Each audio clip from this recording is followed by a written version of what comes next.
မင်္ဂလာပါရှင်တဝယ်မျိုးကြောက်မော်ရံမြို့မရင်ငေးတာသနာရိပ်တာတွင်နှစ်စဉ်ကျင်းပမြဲဖြစ်သောဗုဒ္ဓယဉ်ကျေးမှုအခြေပြုသင်တန်းကြီးသည်ယခုနှစ်ဆိုရင်28ကြိမ်မြောက်သို့ရောက်ရှိလို့လာပါပြီရှင်ဒါကြောင့်ယခုအခါမိဘပြည်သူများကိုတလတာသင်တန်းကြီး၏တနှစ်တာမှတ်တမ်းများကိုတင်ဆက်သွားမှာဖြစ်ပါတယ်ရှင်သင်တန်းသားသင်တန်းသူများဖြစ်ကြသောကိုရင်လေးတိတ်ခါရှင်ဖိုးသူတော်ယောဂီလေးများသည်နနက်4နာရီအချိန်တွင်အိယာမှထား၍အိယာများကိုညီညာစွာကောက်တင်ပြီးမျက်နှာသစ်ကိုလက်တုပ်တင်ကမနက်ဖျားရှိခိုးသွားရန်တန်းစီကြရပါတယ်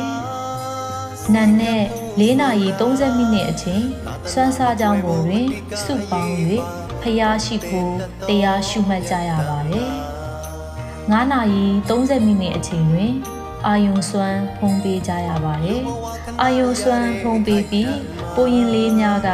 စွမ်းခံထွက်ဖို့ရန်ပြင်ဆင်ကြပြီးတိတ်ခါရှင်လေးများကတက်ရှင်ရေးများကိုဂရုဖွဲ့၍လုပ်ကြရပါတယ်ရှင်9နာရီ30မိနစ်အချိန်တွင်အတန်းအသီးသီးတို့ကြွကစာပေများကိုစတင်သင်ယူကြရပါတယ်10နာရီ30မိနစ်အချိန်တွင်နေ့စွမ်းများဖုံးပေးပြီးနေ့ခင်းတနာရီကိုမိမိတို့ရဲ့နေရာများတွင်ကျင်းဆက်အနားယူကြရပါတယ်နေ့ခင်းတနာရီအချိန်မှာညနေ4နာရီအချိန်အထိဗုဒ္ဓစာပေများကိုဆက်လက်သင်ယူကြရပါတယ်ညနေ4နာရီအချိန်တွင်သင်တန်းသားသင်တန်းသူများအားလုံးတက်ရှင်ရေးများဖြင့်ကုသိုလ်ယူကြရပါတယ်ရှင်တက်ရှင်ရေးလို့ရေချိုးပြီးနောက်6နာရီ15မိနစ်လောက်ထိကိုယ်ပိုင်အနားယူအချိန်အဖြစ်သတ်မှတ်ကဘုဟုတုတ္တစာပေများကိုလေ့လာမှတ်သားဖတ်ရှုကြရပါတယ်ညနေ6နာရီ15မိနစ်အချိန်တွင်ဖျားရှိခိုးသွားရန်စုပေါင်းတန်းစီ၍ဖျားရှိခိုးခန်းမသို့ကြွရပါတယ်ရှင်ညနေ6နာရီ30မိနစ်မှည9နာရီ30မိနစ်အချိန်အထိဖျားရှိခိုးပြီးမှတ်သားစရာဩဝါဒများကိုနာယူကြရပါတယ်ည9နာရီ30မိနစ်မှ9နာရီအချိန်အထိ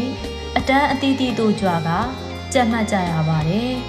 ည9နာရီအချိန်တွင်စာပေသင်ယူမှုများရပ်နာကကျင်းဆက်အနားယူကြရပါတယ်ရှင်ကိုရင်တိတ်ခါရှင်ယောဂီလေးများအနေအဖြစ်9ပါးသီလ10ပါးသီလ9ပါးသီလ10ပါးသီလရှင်ကျင့်ဝတ်များဩဃတာကြော့ခန်းအတိပဲဖယားကုံတော်တရားကုံတော်တန်ဃာကုံတော်ဒုစရိုက်သူစရိုက်ပုံညကရိယာဝတ္ထု38ဖြာမင်္ဂလာ